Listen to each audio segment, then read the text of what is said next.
Respected Sri Sushil Chandra, Chairman CBDT, Sri Talwar, Sri Chopra, Sri Agarwal, office bearers of the PhD chamber, my distinguished seniors from the department who I see are present today here, ladies and gentlemen. It's always a pleasure to come to the PhD Chamber of Commerce. As pointed out earlier, this is the one chamber which focuses on Indian industry and which not only talks about what the department or the tax people should do, but also talks about what industry and business should do. And this two-way communication is something which is strongly facilitated by this platform. So it's great to be here with you today. It's also very opportune because, as Mr. Chopra mentioned, there is an announcement from the government. The government would like to rewrite the indirect tax law to bring it in line with the economic realities, to adopt best practices, and to come out with a simpler system, a more rational system which can lead to better compliance. And there was a conference like this, which is geared towards bringing out ideas and suggestions, is something that I personally strongly welcome. I would be here for some part of the day in one of the panels. There are colleagues of mine who would be here in other panels. And I would look forward to a lot of suggestions, a lot of ideas from the chamber at the end of this conference so that we can really draw upon those ideas and do the best possible job that we can in the task force. The field of simplification of tax systems is very broad.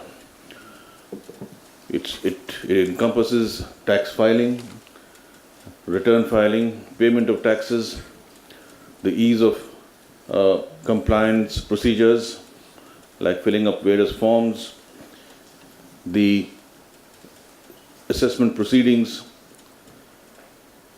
the facilitation provided by the dispute resolution mechanisms. All these are part of the system that we would like to bring in and have been able to bring in to a very large extent.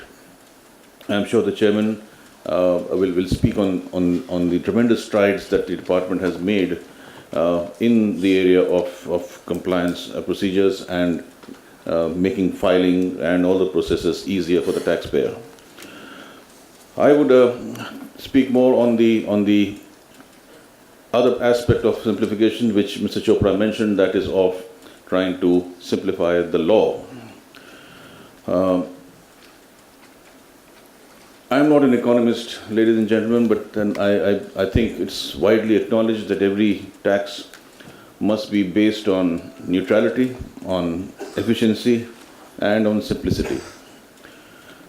And every good tax, if it complies with these ideas, should then be regarded as a just tax and a fair tax and a simple tax. All the ideas that Mr. Chopra mentioned and which I think are going to be discussed essentially distill down to these three main concepts of tax policy.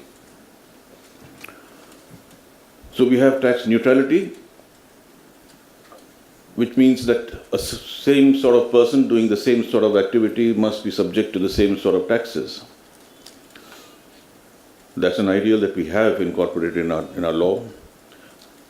Our latest example of that is the Equalization levy, where the name itself suggests that we were trying to equalize something or to bring in neutrality between providers of internet-based services who are operating from India and who therefore pay tax on their income, and the providers of the same or similar services who are operating from overseas who do not pay taxes in India. And that's the whole idea then of the Equalization levy, was to bring in this element of tax neutrality and ensure that similar persons doing similar activities are subject to similar taxes. India's example, in fact, has been followed the world over. We just read today in the papers, France has announced introduction of its own levy with effect from 1st January on digital services. And a debate, of course, is going on all around the world. So tax neutrality has to be ensured, not just in the international context, but in the domestic context. Similar types of industries, similar activities must face similar taxation. There is the idea of horizontal equity, which economists will talk about. There is also the concept of vertical equity, which means which incorporates the principle of ability to pay. A person with a higher ability to pay can be required to pay a higher amount of tax. These are all principles that are very much there in our tax system. Some of those areas may have got distorted over time, and that's what we'll be looking at to see where those rough edges have come up. Efficiency, the second pillar of a tax system. Something by efficiency I would mean a tax system should not force people or persuade people to do things that they would not otherwise do. So if we have a profit-linked tax incentive for a backward region, we are forcing industry to move into that region, even though it would have preferred to set up base in any other part of the country. And that industry itself then makes a choice, guided by a tax incentive, knowing that the infrastructure and the resources available in that area are not of the same standard as those available in other parts of the country. So there is a distortion created by this choice, which is in turn persuaded by a tax incentive. These are things which have to be analyzed, rationalized. It's not that the country doesn't need tax incentives. We are still a developing economy. Different sectors of the industry need different types of encouragement.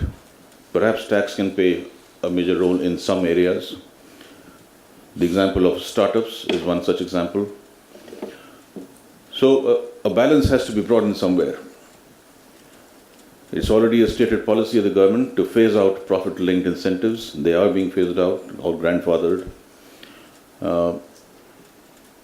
But then there may be a need for some other types of incentives in some areas, and that is what we will like to hear about from industry. What do they feel about this? Simplicity, of course. Tax laws must be capable of being understood.